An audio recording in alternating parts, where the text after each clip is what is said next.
But I want to talk for a minute about the Bible and evolution and what this has to do with what I'm talking about. As you know, in the Bible, Adam and Eve are in paradise. Adam is so thrilled to have a woman with him. God created mankind in his image, male and female. Both male and female are created in the image of God.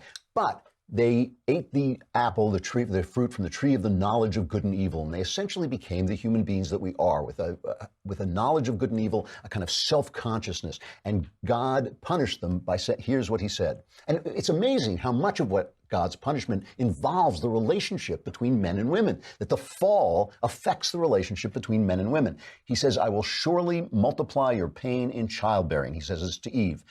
In pain you shall bring forth children. Your desire shall be contrary to your husband, but he shall rule over you. You'll want to do other things, but he shall rule over you. And then he says to Adam, because you have listened to the voice of your wife and have eaten of the tree of which I commanded you, you shall not eat. Cursed is the ground because of you. In pain you shall eat of it all the days of your life. Thorns and thistles it shall bring forth for you, and you shall eat the plants of the field. In other words, he says, by the sweat of your face you shall eat bread. You're going to have to work to get your bread. It's not going to be paradise where the food is given to you till you return to the ground, for out of it you were taken. You are dust, and to dust you shall return. And now a lot of people say, like, oh, well, this all happened in 7 days, and we have to believe every word of this is literal. And I always say, no, this is conveying something. This is a myth that conveys something essentially true. And one of the things it conveys is that the superior brains of human beings cause a lot of the problems, a lot of the separation between men and women. The fact that human beings became not just sentient, but self-conscious with these enormous heads and walking upright. The walking upright caused us, we needed narrower hips to walk upright. And we needed bigger brains to become self-conscious people with consciences who could basically live in the image of God through the knowledge of good and evil. And that, of course, causes tremendous pain in childbirth, right? That's one of the reasons women suffer so much pain in childbirth. But it also means that people have to come out of the womb earlier. So if you ever see a horse being born, right, the horse is born, gets up, it's really a second, it starts to run around.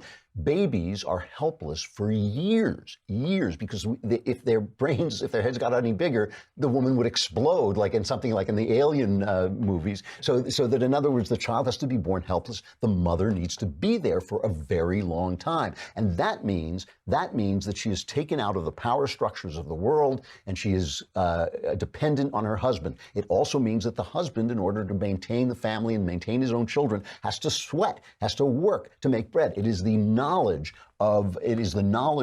superior knowledge, the godlike consciousness of human beings that causes this division of labor to be so intense in human beings. The story, it's supernatural. I mean, only inspired writers could have gotten so close to what would be the scientific truth thousands of years later. I mean, it really is almost an exact representation.